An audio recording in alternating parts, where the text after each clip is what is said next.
Welcome everyone. Thank you for being here. I'd like to acknowledge that in Randwick we're on Gadigal and Bidjigal land and acknowledge the traditional owners of the land from the land where you are. And, pay respects to elders past, present, and emerging. We're here with, I'm Julian Lee from Randwick Council. Vicky is here from Waverley Council. Hi everyone. Michelle's from Woollahra Council. Hey everyone. We've got Luke, who will be speaking to us today from ClimateClever. Hi everyone. And Thea Stinear from Cool Australia, who's also being supported by Naomi from Cool Australia. We're going to be hearing sort of 20 minutes from each of them. Each section there'll be sort of 5 or so minutes Q&A specifically for them. Then right at the end there'll be a chance for some more general questions and also any announcements, some from us, but if there's any announcements from you too that you might like to pass on to colleagues, then please do. Well, great pleasure. I'll hand over to you, Luke. Awesome. Let's jump in. Thanks so much, Julian, for having me, and thanks so much to all the schools and Cool Australia for coming along, putting in some of your time here in the presentation. So I'll quickly go through very short slideshow, and I'll jump into the demo of the ClimateClever app, so you can all understand how it functions and get your eyes on the platform. So I'll just quickly share my screen.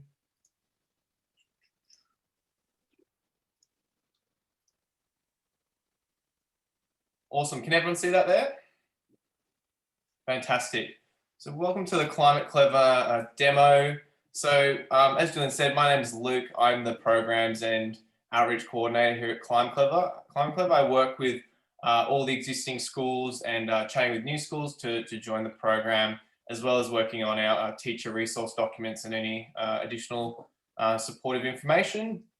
I used to work at the Scots College, not too far from all of you, as their sustainability coordinator. So I'm familiar with how schools can function and some of the places for easy wins, especially in regards to sustainability. I also give talks on various sustainability topics, anything from zero waste to sustainable diets. And my little claim to fame is I only take the landfill bin at my place out to the curb once a year. So if anyone wants some anyone has any questions around waste reduction, I probably have a few answers. So what is ClimateClever?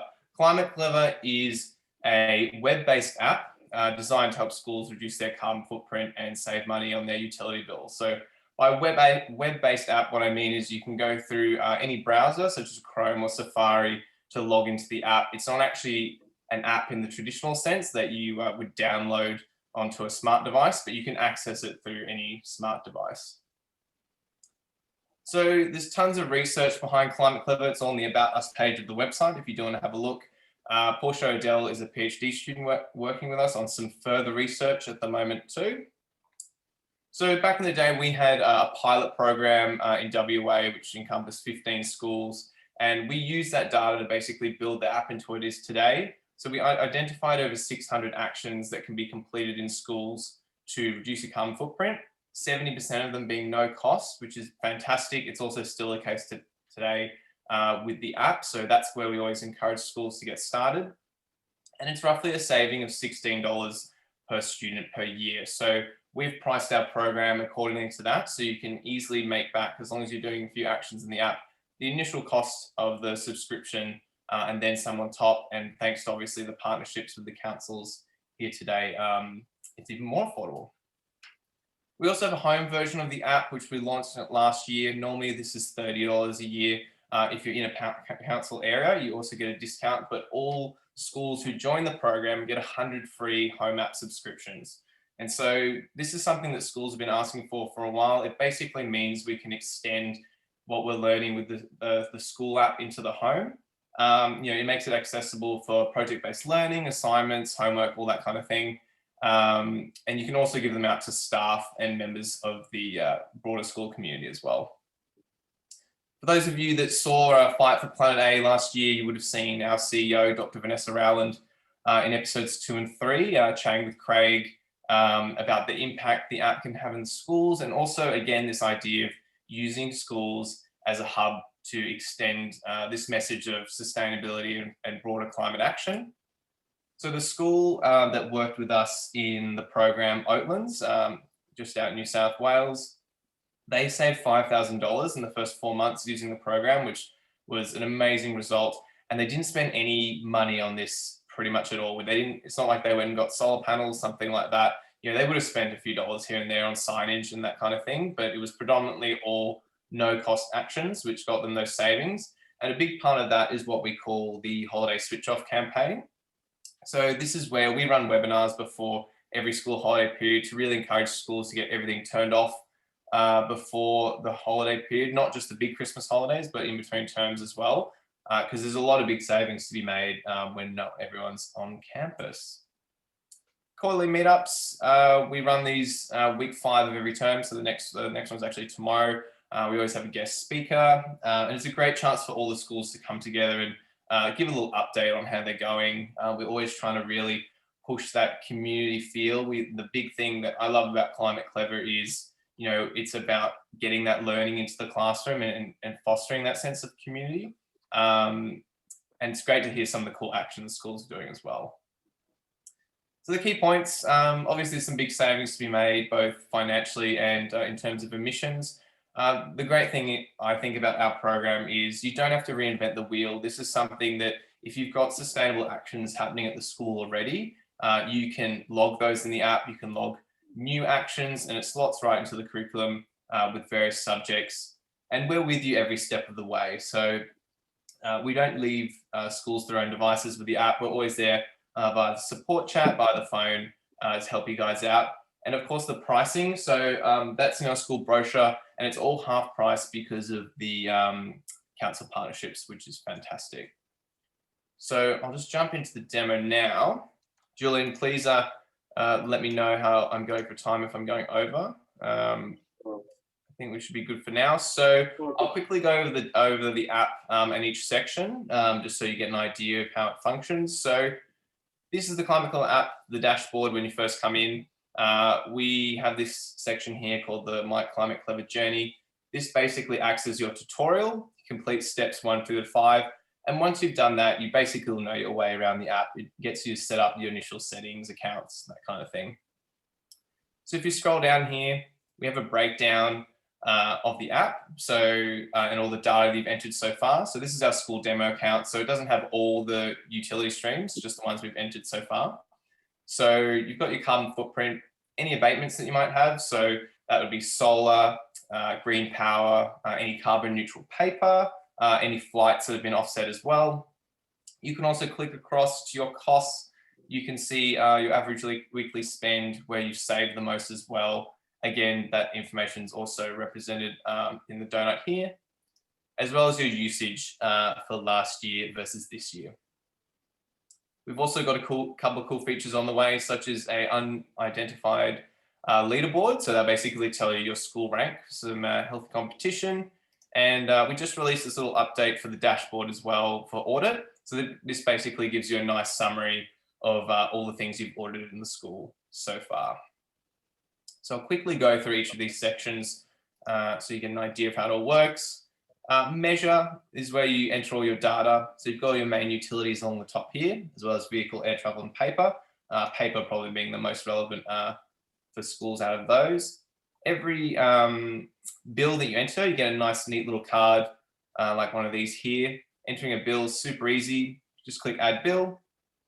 You select your account and meter, and then you simply enter in the dates, the total consumption, and the total cost. And each bill has a little section that you can add in notes. Sometimes these bills can be really annoying to decipher, so you can put some notes in there. And you can also use the chat box here to send us a message. And we'll get back to you if you want to send a screenshot or something of a bill. It's not a problem at all.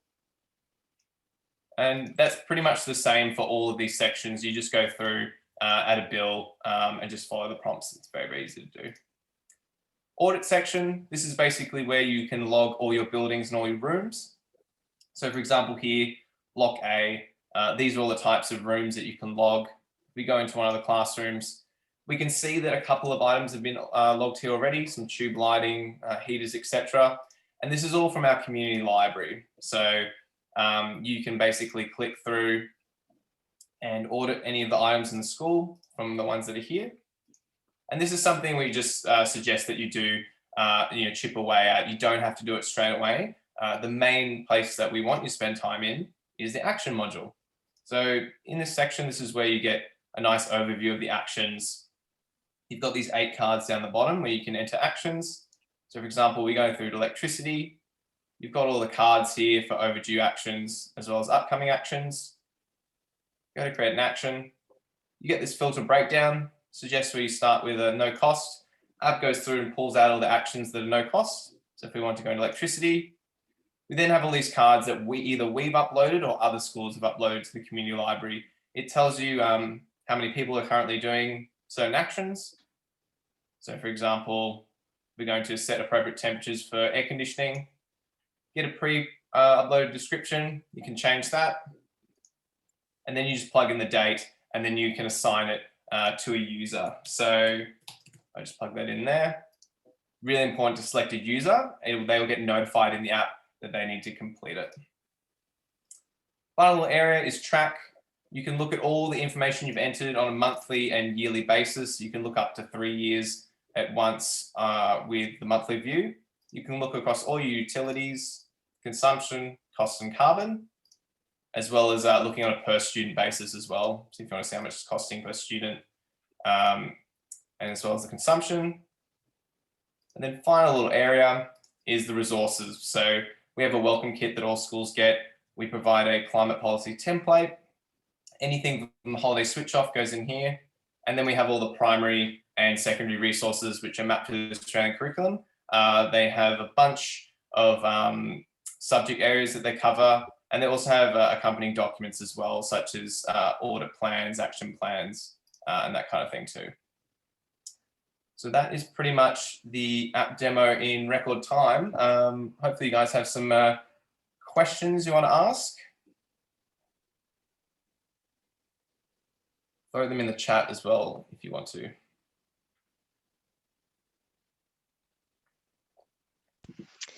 Luke, how long do you expect it to take a school to add in all their data, all their bills and all their equipment and what have you?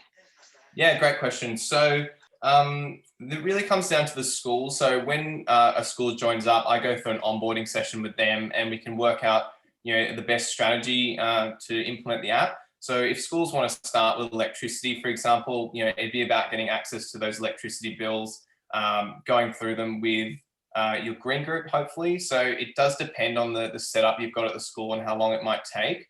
But once you get into a rhythm with the bills, it doesn't take too long to enter them, and then you can go straight to the action module to start reducing those emissions as well. So it does depend. Some schools want to enter their gas, electricity, water all at once. But for example, a lot of schools like to focus on waste. So they might start with those waste bills to begin with.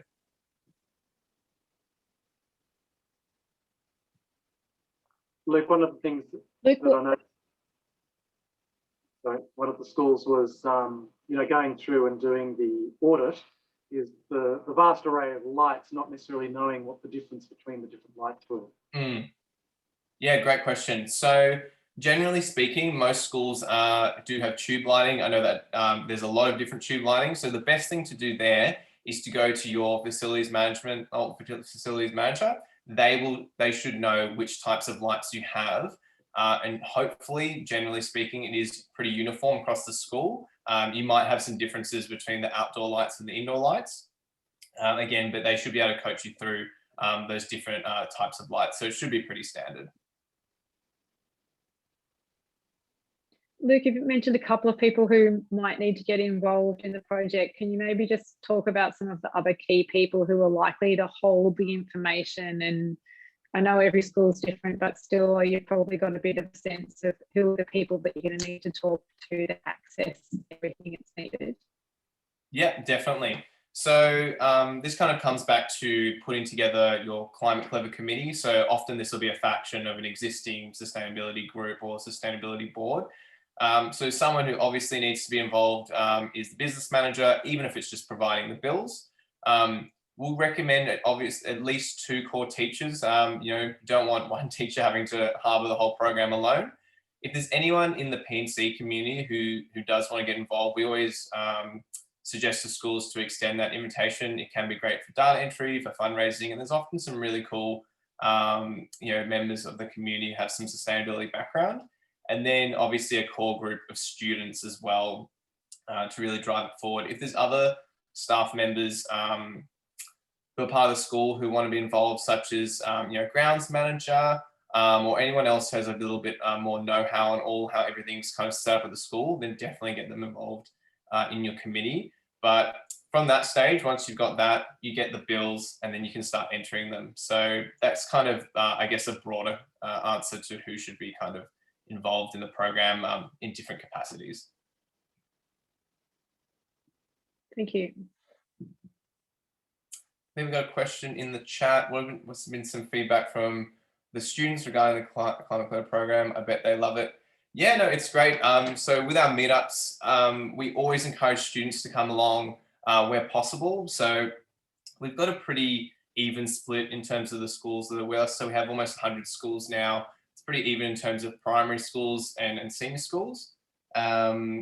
And yeah, we love it when the students have some direct feedback. I think it's a fun tool to use to be able to tick things off and being able to add actions into the app. And a lot of kids have never actually gone through a bill before. I hadn't really properly gone through my bills until I started using the platform. So there's a lot of real world learning as well, which I think the kids really appreciate.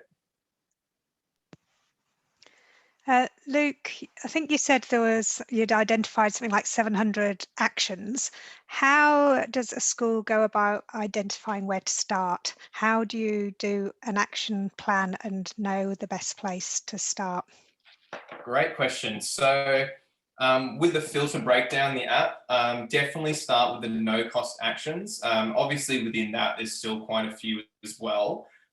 You can always use the no cost actions and then target those that have the biggest carbon reduction. So for example, setting aircon and heating temperatures is a great example. It's really quick, it's really easy, and you can start from there. What I often recommend to schools is there's two aspects. One, you can always book a strategy session with me. I'm happy to kind of work out, what's going to best suit your school. But the other aspect is, start small and, start with the easy wins. Like if you don't have to do all the utilities at once. If you're already working on waste, get started on waste and, enter some of the actions you've already done and draw up a campaign around that. So, if you've got a plan to implement a third bin to your waste station, for example, maybe it's soft plastics or food, then, let the whole school know you're on that journey and just start with that one thing. And then, your green team can celebrate that win and then move on to the next thing. It's a great point. Don't overwhelm yourself with, oh my goodness, there's all these actions. Start with something that is achievable and build from there.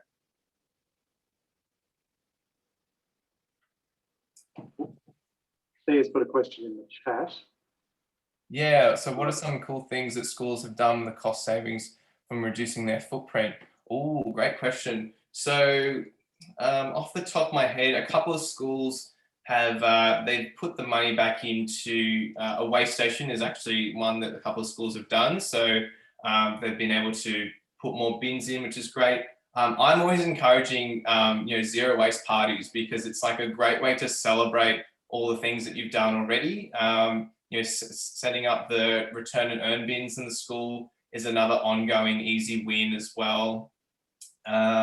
I think a couple other schools, they've put in like some timers and things and just constantly using, those savings to build up, what they're going to work on next. I think that's actually a really good idea for a blog post. So we should collate some of our school cost saving ideas and write those down. So is it important at the outset to have an agreement of what happens to the funds that you save?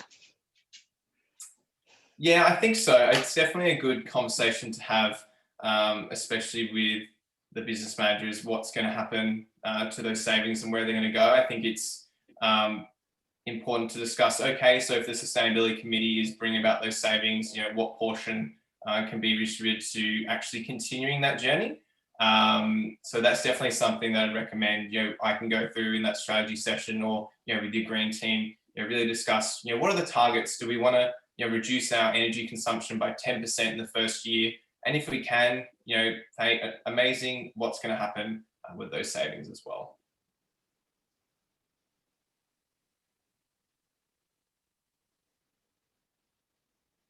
Awesome. Questions?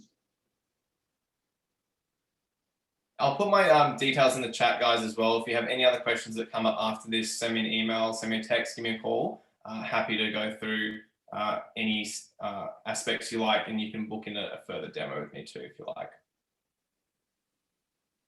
Oh, with some of the actions in the chat, how would we, Julian, do we have time for one last question? Is that right? Yeah, we do. Awesome. With some of these actions, how would we be able to complete them without affecting students in the surrounding area, such as Year 12s? Oh, great question. So I imagine that there's two aspects to that. One, if Year 12's obviously very busy, but also don't want to affect them in their studying capacity. I think it's just about, depending on the layout of your school and, where you're already at on your sustainability journey, you might be using the app to literally get started for the first time, or you might already be doing a lot of things that you want to log. I think, if that question is about not disturbing the Year 12s, work around the actions that, you can work around those. And then in terms of, I guess, engaging Year 12s, this is a question that schools often give me. They want to engage Year 12s, but like ClimateClever might take a bit of their time away from their study. I think for that, if you can have a Year 12 representative on your committee, it is really powerful, because they're going to have some great ideas and some great learning opportunities there too. And just let them kind of put the input in that they can. If there's a small action that they can take charge of that they feel can manage, then that's fantastic. There's definitely a lot of higher level sustainability activities in terms of sustainability in business, fast fashion, all those kind of things that you can look at with Year 12s as well. And again, if you want to book in digital lessons with me for that, you can do that too. Great.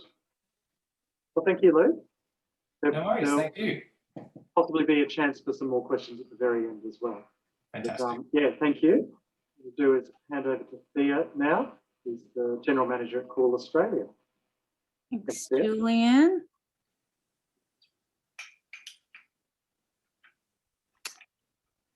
Can we see that, everyone? Yeah. You built. Yeah, we've got it. Wonderful. So before I begin, I'd like to acknowledge that I'm on Boonwurrung country in Mordialloc, Victoria. And I'd like to acknowledge the traditional owners of the land on which we meet today. So as Julian said, that my name is Thea and I am the General Manager at Cool Australia. I'd like to introduce my colleague Naomi Nicholas, who is the Head of Community Engagement. And thanks for inviting us along, Julian. So I started my career as a science teacher back in the day. I look slightly younger there. Not even the Zoom filter can make me look like that anymore, unfortunately. But I completely understand the struggle of teaching your classes and also managing sustainability and green teams and, everything, all the add-on that comes with sustainability education. And I guess my story is that on my first week, I think it was, of teaching, I was fresh out of a diploma of education. I came to my school, I taught my first science class, and I had two kids come up to me and they said, Miss Nicholas, my name was Nicholas then, I'd like to let you know that there's no paper recycling at the school and we need to do something about it. This is, it's crazy that we don't have any paper recycling. And I thought, you're right. I didn't actually have a passion for sustainability or in the environment at that stage. I didn't know much about it. I was just trying to get through the week without having, a chair thrown at me in the classroom, basically. So I said, let's do something about it. And we formed a green team within the school. And I think within 3 months, we went from two kids and me to 50 kids strong within the school. And we started to chip away at the principal at the time, who didn't really see sustainability as a key priority of the school or a strategic direction of the school. And what I found is, as I accrued all of these members within the school, the principal found it increasingly hard to say no to some of the initiatives that we wanted to put into the school. So we made things like an outdoor learning garden on a shoestring budget. We did energy audits, we put in waste recycling systems, we got rid of straws in the canteen, lots of things that I'm sure you guys out there can relate to. But reflecting back now, I think two things are really apparent to me. One is young people want to learn about this stuff. Young people are interested about this stuff. A stat came out from FYA the other day that something like 80% of young people will only work for an employer that believes in the same ethos and values as them, and environmental sustainability is up there. So you guys should pat yourself on the back. I can see 2 students here. You're doing an amazing job, and you should be really, really proud of the efforts.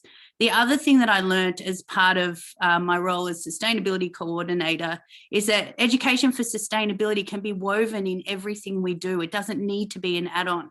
It can be a way we teach. It can be a way we do procurement. It can be a way we present information to parents. There's so many great outcomes for looking through our school system with a EFS lens. So I think I was very lucky to meet our CEO and founder, Jason Kimberley, at a presentation down the track, and he kind of came into my life, and he was peddling this book at a professional development event, and I said, what is this about? This is probably not appropriate to have at a school event. And he said, well, you know, I've been down to Antarctica, and I've seen all of the issues that are happening down there, all of the terrible environmental devastations that's happening. And I came back and I asked my 3 young kids' teachers if my kids are learning about it and if they are empowered to take action on it. And they all said no. So he had a restaurant down in St Kilda in Melbourne, and he chucked it in so that he could create an online education portal to provide free resources to teachers to help them talk about environmental issues within the classroom. And I thought, where do I sign? And that was 10 years ago. And now I'm really proud of what we've done at Cool Australia. We've gone from, I think back in those days, 4,000 teacher members across Australia to 155,000 members, with 9% of our following from international schools. So we're a not-for-profit charity. We're a small team of 12 people, and our vision is for young people to grow up happy, healthy, informed and empowered with the skills to tackle some of our greatest challenges. And our purpose is to provide cutting-edge education to young people, but we do this through building the capacity of teachers. Teachers are everything. And as you all know, we're kind of lumped with all of these things to do in addition to literacy, you know, numeracy, content information, mental health, well-being, all of these things come back on teachers. And what we're about at Cool Australia is building their capacity, supporting them to deliver exceptional education, to make their lives easier and to make children's lives better, so that we can inherit, well, they can inherit the world similar to, you know, better than what we have. So happy, healthy, sustainable and just society is what we're about at Cool Australia. And we can all have a margarita and clock off when we achieve that top tier of the triangle. So I've put this deck together, and Julian, I'll send it to you after, and you can share it with everyone in the room so that they can read more into what we do. But basically our job is to put education for sustainability, so water, waste, climate change, consumption, general sustainability. What have I left off? Did I say waste? And waste into the heart of the curriculum. So it's not just the geography teachers or the science teachers or that really passionate sustainability person's role at the school to teach this stuff. It's the remit of the maths teacher, the art teacher, the civics teacher. We take climate change and we pull it across the curriculum. So there are all students within the school learning about this stuff. And here's a little bit of information about our reach. So we're represented, well, we've have 46% of Australian teachers on board being cool members. We reach 3.2 million students, and we save a lot of money in preparation time. And I'll show you why and how we do that in a second. But 2020 was a huge year for us. When COVID hit and remote learning became a thing, we quickly created about 200 new resources to be delivered in the home environment. And our job there, our traffic went up 180%, and our website was just, you know, filled with people looking for support during COVID. And we knew that real world learning could be done in the home environment, either by a teacher or a parent, but we wanted to really support teachers to turn their classes into online learning. So we made resources such as nature meditation resources.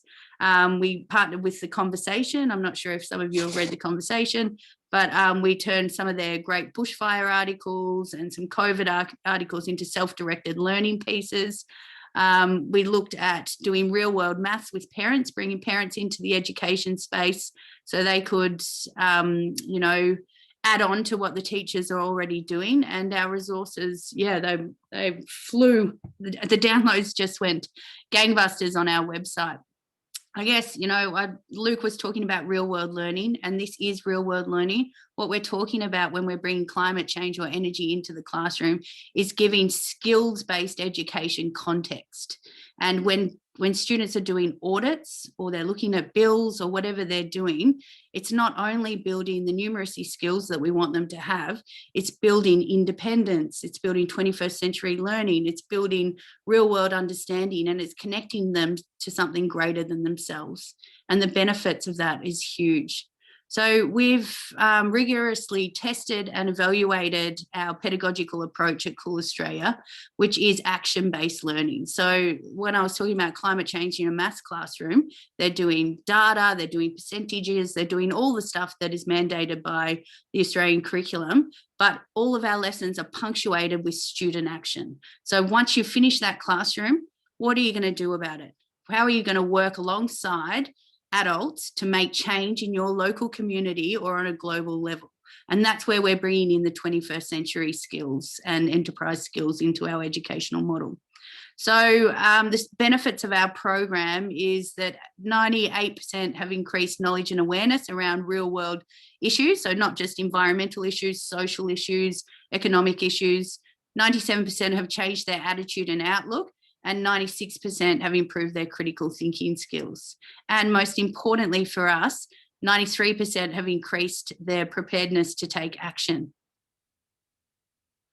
So we work with lots of different partners out there who are doing cool stuff in the social or environmental space. And what we do, for example, with ClimateWorks, is we turn their science, we turn their data into lessons for kids. So we take them and turn them into learning provocations and create a lesson plan around it so the teachers feel confident to deliver the lesson. We align it to the curriculum, we provide fact sheets, we provide videos, we provide PowerPoints, everything that a teacher could need to facilitate that lesson. So I'm just going to give you a little tour of our website. Does anyone know Bluey, the cartoon? A few nods there. We're the official education partner for Bluey. We just did a whole range of social and emotional learning resources. If anyone wants to check them out.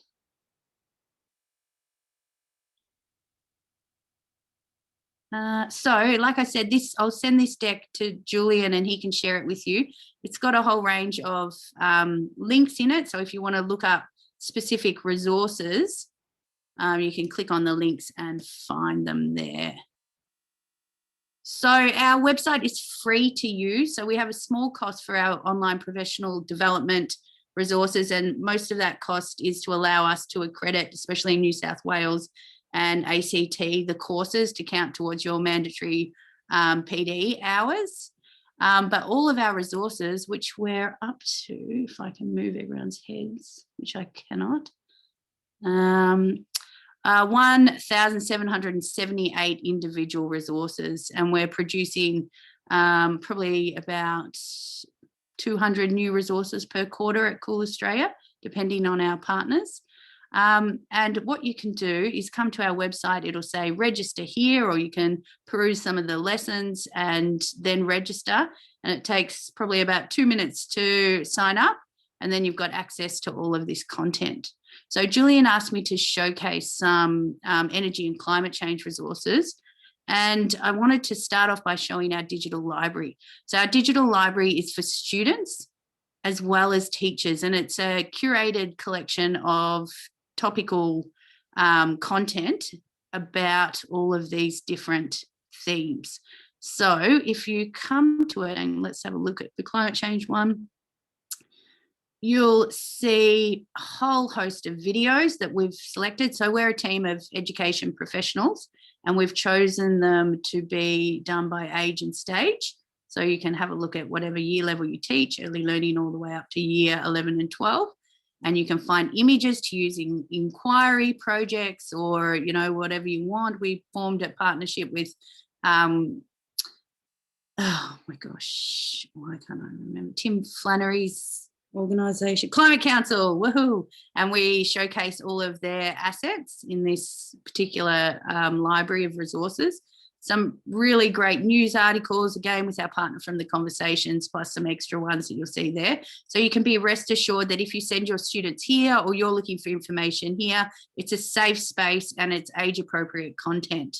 Some videos that we've made ourselves, I'm just going to play a tiny little bit of this so you can see the type of content that's available. What is climate? It's not what the weather was last week. Climate refers to long-term weather patterns stretching back over many years. So when climate scientists talk about climate change, they're talking about the interaction of a multitude of naturally occurring factors: the temperature of the sea and air currents, the coverage of ice sheets over the globe, volcanic eruptions, and so on. So it's been great for us that the climatic conditions that we currently enjoy have been stable for the last 12,000 years or so. It's these conditions that allowed our ancestors to drop their nomadic hunter-gatherer existence. They developed agricultural practices that produced a consistent source of food in one place. From these humble beginnings, civilizations began to grow.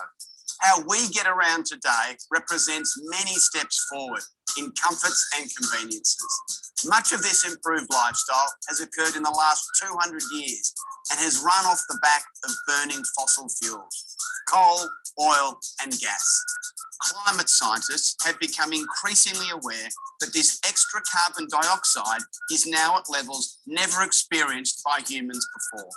As the impacts become clearer and clearer, is it finally time to reconsider the way we generate our energy?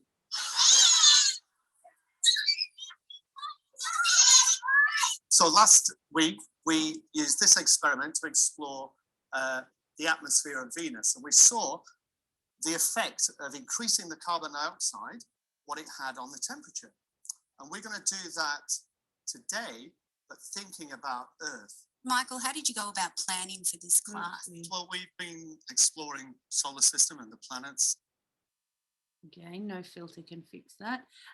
So what I love about these videos is the brief that we put together was talking about content relating to the topic, but also how teachers embed sustainability and use the organising ideas of the national curriculum in their classes. So we looked at secondary schools and we looked at primary schools and spoke to a whole range of teachers about how to do that. And that was a perfect example. Michael, the teacher there, who happened to deny climate change in the beginning of this little process, used a resource from our website where they looked at the change of the warming properties of CO2. And it actually changed his perspective because he saw some of the science behind it. So that was an interesting little project we did. And again, you can find those in our digital libraries. So we have, in a partnership with Aussie a few years ago now, we created a range of audits. And I guess the difference with our audits that we have on our website is that the pedagogy and the student learning comes first. So the data might not be 100% spot on because it's all done by students collecting it and experiential learning whereby they go out and do things. So you can see that the cross-curricular priorities are mapped, and we've also mapped it to explicitly to areas of the curriculum. We mapped to the New South Wales syllabus as well. A lot of you will be pleased to see there. And what you can see is that the student worksheet, it has lots of information on the teacher worksheet to facilitate, to talk about how to actually manage the class. But then all of this stuff can be inputted into it, and they go out there and actually count all of the different things that they need to. Then it gives them support around how to do the maths and the calculation, and they need to manually do it. So I think we've got about 30 different audits on our website that you can come and have a look at.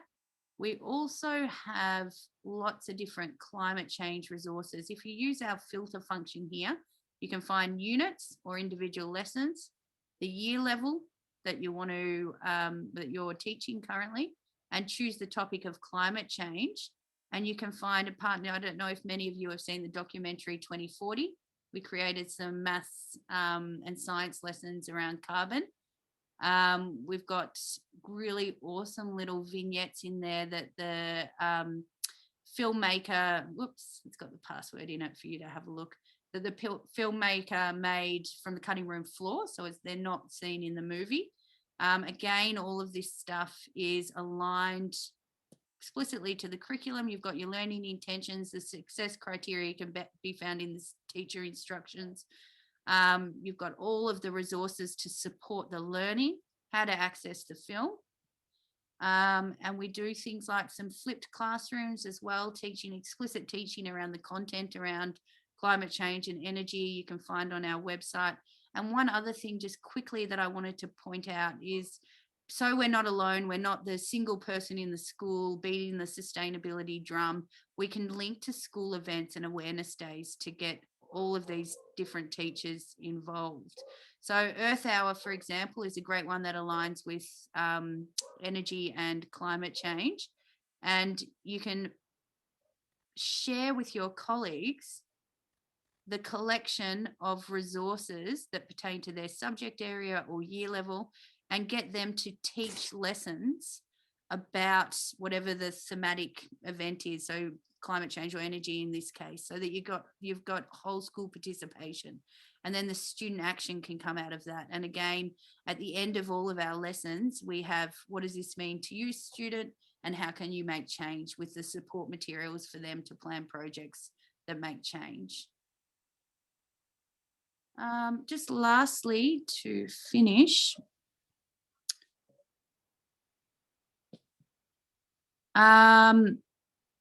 Naomi and I would like to give you all a professional development course for free, complimentary. So sorry about my dog barking in the background. I hope you can't hear that. But if you email Naomi at Cool Australia, you can have a look at our catalogue of online professional development. We've got some climate change, we've got some student change ones, we've got some Earth Hour ones, we've got how to teach energy. And if you email Naomi at coolaustralia.org, she'll send you a unique code and you can do a professional development course for free. So thank you, everyone. Any questions?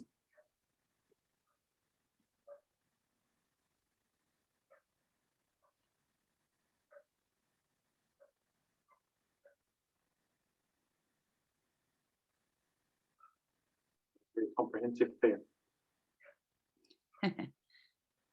Thanks, Julian. Thank you for that offer too.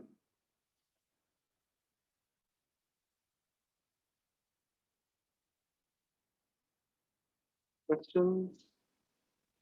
Thea, is there a professional development unit around climate change or energy? There is, and I'll put them in the deck.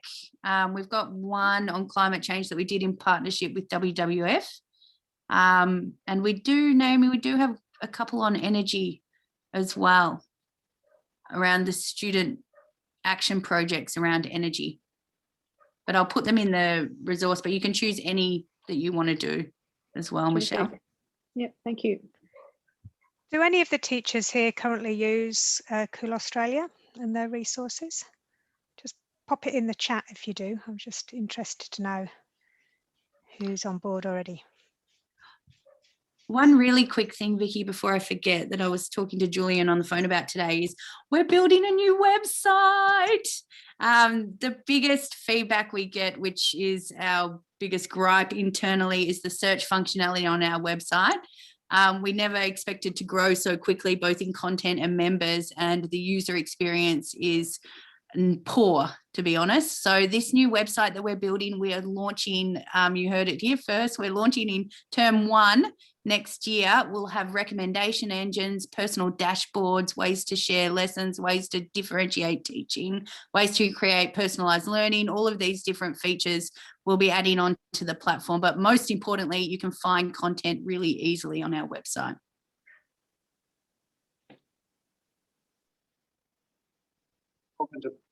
Comments coming through, people who use them.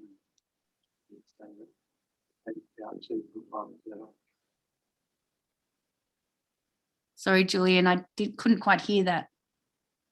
So I was just saying that, you know, there's comments in the chat where people are saying that how great it is, and it's also saying that, of course, they link out to you from ClimateClever.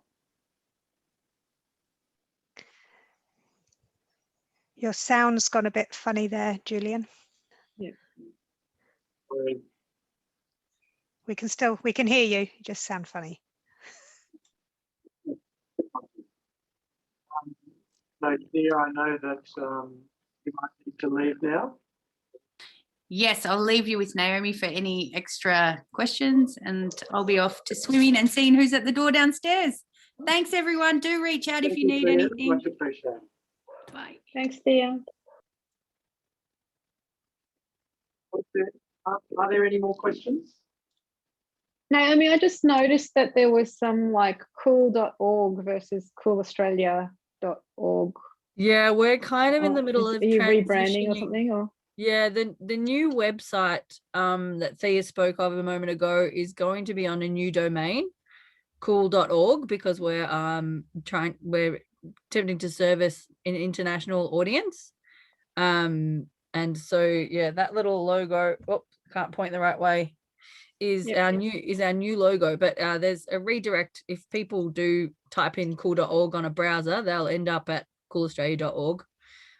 So we're kind of like in a transitional phase with our branding, but hopefully no one will get lost with the redirect on the website. thanks. It's going to be one curriculum mapping, Naomi. Sorry, Julian? It's going to be one curriculum mapping going international. Yeah. It's a tricky one. There's kind of our first port of call is India, and my understanding so far is they have kind of state-based curriculum, which is there's a lot of states in India, so it's going to be a long process, I think.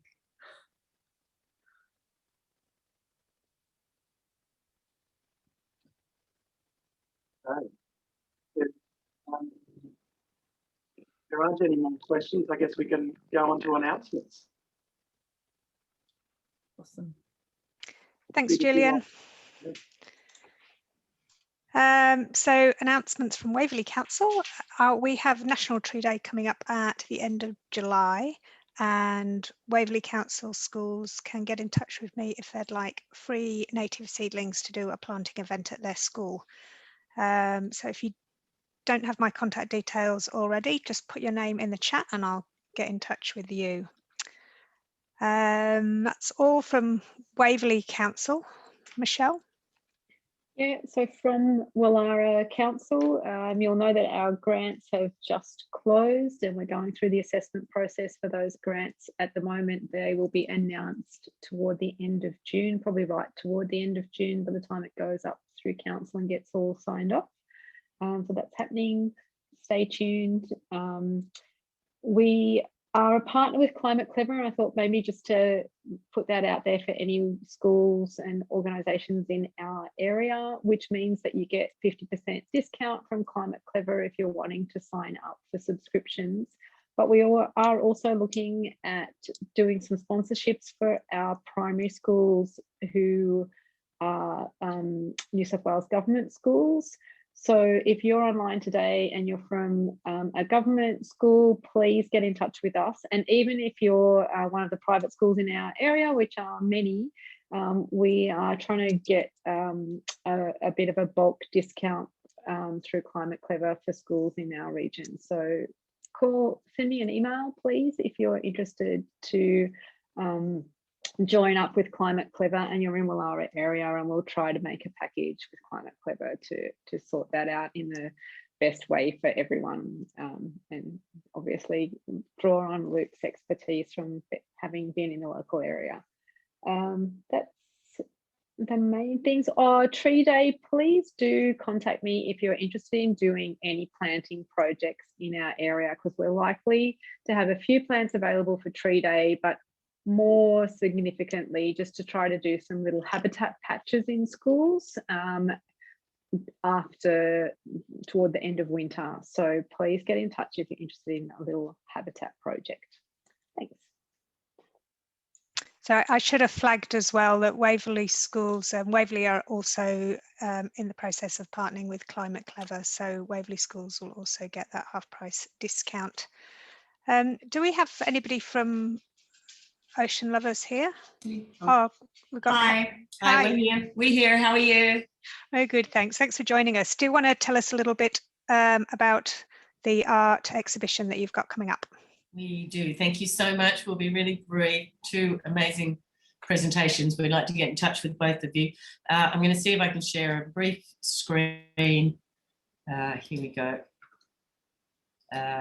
The Ocean Lovers Festival, we were cancelled on our eve last year, but we did get up our first literati waste art competition with a bunch of schools from the eastern suburbs submitting some amazing works. I'm going to just, we're about to relaunch this competition.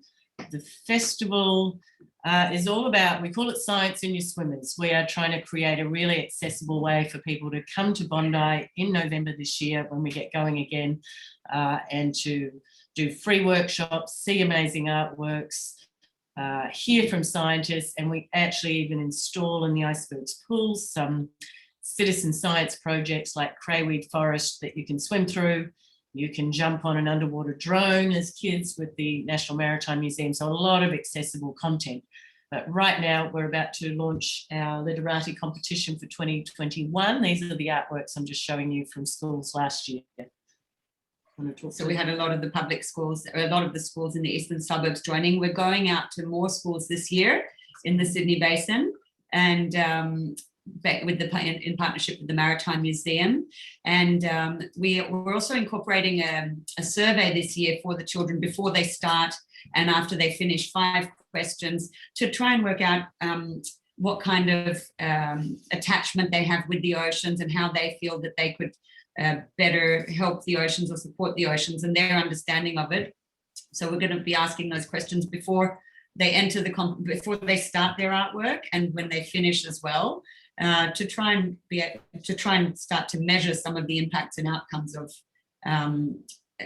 the competition and what they're actually learning and taking away from it. And then the winning schools, or not the winning schools, the finalists, which will be probably between 18 and 24 works, will be on display in Bondi during the festival. And we had last year 400 school children that were invited to come down on excursions and watch science shows and learn and do some great workshops and see some of these great installations. And all those, excuse me, are for free. And Waverley Council, thank you very much, are fairly helpful with the grant to help with some transport for the schools. So you've got all of term 2, the rest of term 2, all of term 3 to get ideas for artworks, and then a good chunk of term 4 to complete them. And then we'd love to hear from lots of the particularly local schools if they'd be interested to come on those free excursions. So all of that's on our website here. And so Literati is under competitions, and you can register or just get in touch with us for your interest and find out more about the festival. Thank you for your time. Thank you. Thank you. Some of those artworks look amazing that you were showing. looking forward to seeing this year's. Julian, do you want to see how your sound is sounding now? Yeah, well, thanks, Vicky. I'm not sure if you can hear me. Is that working better? A little bit, yeah. A little bit. Okay. Well, I just mentioning that Randwick, yep, is confirming that we're also a partner with ClimateClever, and happy to support you as well as Luke in running a ClimateClever program. Wave to the Randwick Girls High. And also that Eco Living Festival is on later this year. We're going to be doing it as a more like a Sydney festival, a whole range of events and activities in different spaces over the month of October. One of the events in there is the Best Grid Awards. We'd really love the schools to be submitting some of their projects that they've done to celebrate and get recognised for that during the Eco Living Festival. Right. Nicole, Nicole Johnson, if you're there and want to turn your mic on, Nicole mentioned to us that she had plastic-free boy speaking, and so I wondered if you want to say something just about, you wanted to just say what that experience was like. Yeah, no, we had Plastic-Free Boy come and speak to us at school, to the preschool, and he was fantastic. He's such a down-to-earth, eloquent, just young man, and the children really connected with him, and we went down the beach with him and did a beach clean, and we sort of maintained contact with him, and he is going to be in Sydney in July for Plastic Free July, and he comes to schools and he does presentation at schools. He's got a little film that he shows. He talks about all the things that he's doing, and he's a really great promoter of the plastics, finding solutions for the plastics in the ocean and things like that. So I would highly recommend him. Michelle's got I've forwarded her all his details and that sort of thing. It's pretty cheap, and he'll come out and he speaks to whole schools, to classes, and then gets involved in cleanups around the school and things like that. So he's he'll be down here for I think 3 or 4 weeks. He's speaking I think at Mumbrella. Is there something called Mumbrella? So Michelle will pass his details on. Thanks. Thanks, Nicole. Before we finish up, I know Glenn from Observatory Hill Education Centre wants to say a few words. Thanks. Yeah, thanks, Vicky. Just wanted to mention 4 events that are coming up. So at the Observatory Hill EEC, we have our outdoor education and school kitchen gardens professional learning course, and that's on the 18th of May at Marrickville West. So that's a very popular course about how to use your school gardens and your outdoor education spaces. Sorry, Glenn, when is it? It's on the 18th of May at Marrickville West. Today? Oh, sorry, no, that's the wrong date. 18th of June. Thank you, 18th of June, Tristan. Thank you, Tristan. And Tristan will be helping run that course, one of our teachers. We have on the 3rd of August, the Eco Schools Training Day, and that's, you might be aware of the International Eco Schools Program. So we're helping schools to basically get on board that sustainability journey with a professional learning day, and that's at Summer Hill Primary School. And then on the 2nd of August next term, we have a high school leaders, environmental leaders workshop, which is a free event for high schools at Taronga Zoo. And that will be training high school leaders to run workshops, which will then flow on to the 9th of September, where we're running a big sustainability expo with those high school students at the Coal Loader Sustainability Centre at Waverton. So the 2 professional learning events are on our website, and the other 2 events, I'll send the information to Vicky to pass on to you. It was also put in last week's school biz for those DET schools that might be interested. But you are all welcome to come to any of those events. Thanks very much. Thanks, Glenn. Sounds good. Julian, have you got anything else to add? Michelle? Thank you. I just put a quick link in there from Peter Estens, who was online earlier, who was talking about the UN Sustainable Development Goals and a competition. So that's the link she posted earlier in the chat. Just to give you some context if you want to have a look. Yeah. Thanks, Michelle. Thank you to all our presenters and to all of you for joining us. We're going to wrap it up there. And see you next time. Bye. Thank you. Awesome. Bye. Thank you. Thanks, everyone. Thank you so much. Thank you. Thank you. Bye all.